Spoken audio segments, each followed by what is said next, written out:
Hi, I'm Gail Eskridge. I've been an attorney for over 30 years.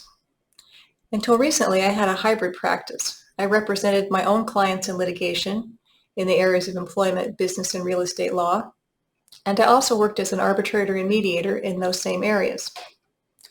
I've now stopped accepting private clients and work full-time as an arbitrator and mediator.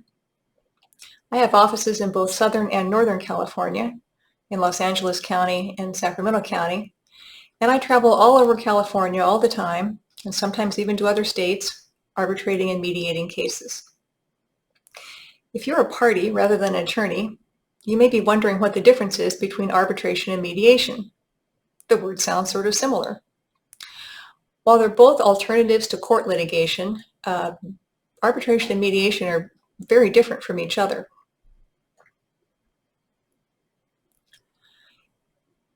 In a mediation, the parties agree to hire a neutral third party, a mediator, to assist them in coming to an agreement to resolve their dispute. In an arbitration, the parties agree to hire a neutral third party, called an arbitrator, to issue a ruling to resolve their dispute.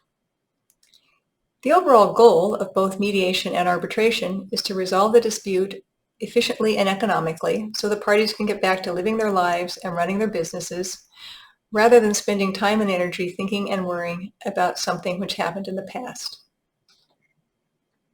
In my experience, very few people actually want to be wrapped up in a legal dispute. In this video, I would like to speak specifically about arbitration.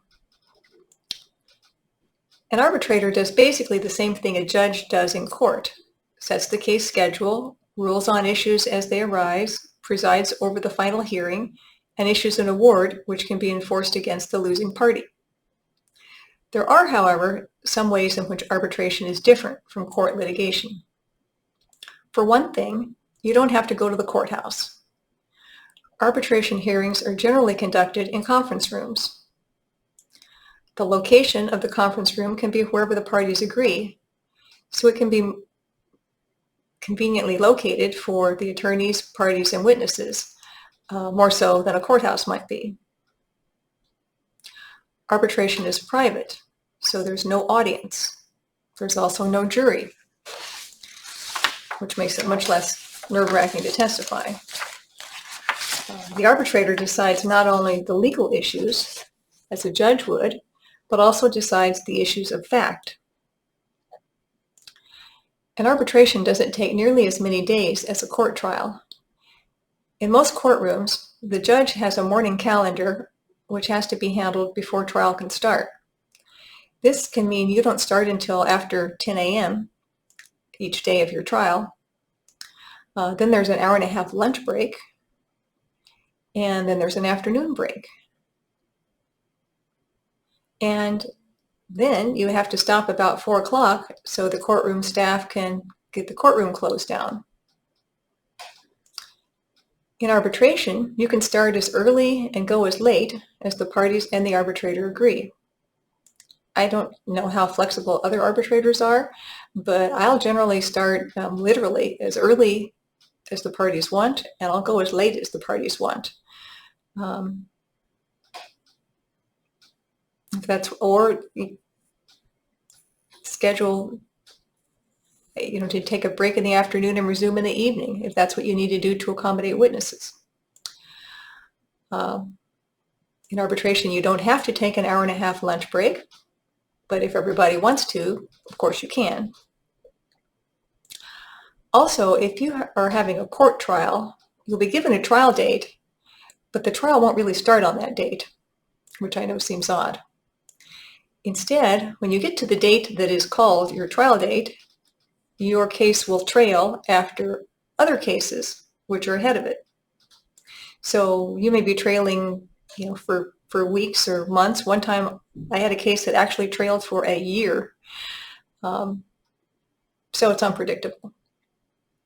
In arbitration, the final arbitration hearing will actually start on the date for which it's set to start.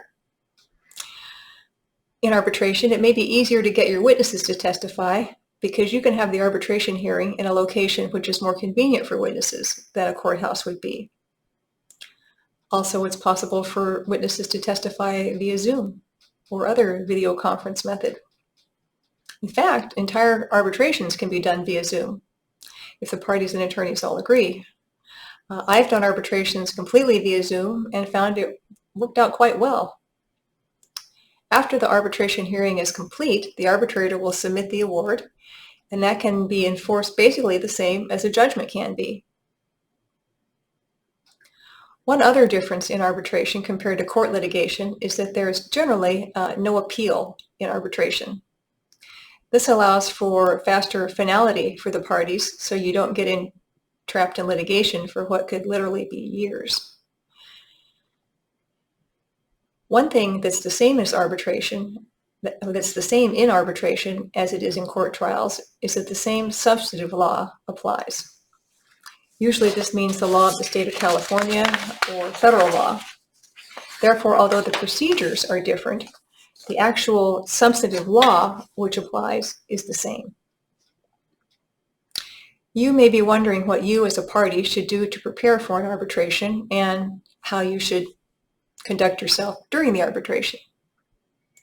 Of course, you should follow the advice of your attorney. Additionally, I recommend that you drive to the arbitration location in advance of the hearing and figure out where you should park, especially if you're in downtown LA. That way, you're less nervous on the first day of the arbitration. If the arbitration will be via Zoom, make sure all your electronics are in order. This means making sure your computer is updated. You don't want those automatic updates coming on in the middle of the arbitration. And making sure your camera, microphone, and speaker functions are all working. Be on time to the arbitration. In fact, be a little bit early. Nothing bad will happen for being too early, but if you're too late, that's not good. Be well-groomed and dress nicely. You don't need to wear a business suit, but you should dress nicely and respectably. This applies to arbitrations which are via Zoom, as well as those which you attend in person.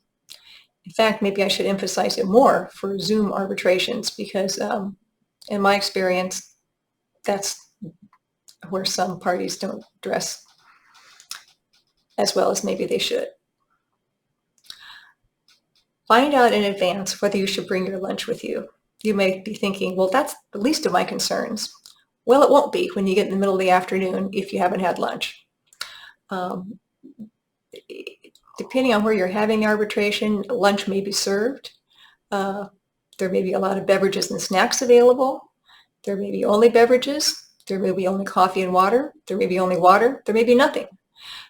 So if you can find out from your attorney in advance regarding food and drink, that's helpful. And if you can't, then bring food and drink with you. And if you have a medical condition which requires you to have snacks throughout the day, make sure to bring your snacks with you. If you need to take medication during the day, make sure to bring it with you. If you smoke, and I really hope you don't, but if you smoke, bring your cigarettes with you. You're going to be sitting for a long time, so if you need a special pillow or back support or something of that nature, it's perfectly fine to bring that with you. Be careful about discussing your case within earshot of the opposing parties and attorneys, or within earshot of the arbitrator. This includes talking on your cell phone in the restroom. You never know who's in the next stall. When you're testifying, don't mumble. What you have to say is important, so speak up so everyone can hear you. If it's not worth saying loudly enough for people to hear, it's not worth saying. If you're testifying and you don't understand a question, either from your own attorney or another attorney, just say so and ask the attorney to rephrase the question, and they will. And definitely do not eat or chew gum while you're testifying. Here's an important one. If your attorney and the other attorney or attorneys start arguing during the arbitration, which does happen, you stay out of it. Let the attorneys do the arguing. Don't visit with the arbitrator. The arbitrator is a neutral party and usually wants to avoid the appearance of being too friendly with one of the parties. It's okay to say good morning or to say have a good evening at the end of the day, but don't try to start a conversation with the arbitrator. It just puts the arbitrator in an awkward position because she has to say, sorry, I can't visit with you. And then after the arbitration, as I said, you get the arbitration award, which can be enforced basically the same as a court judgment can be. I would love to meet you sometime in an arbitration. I hope you or your attorney will contact me. Thanks.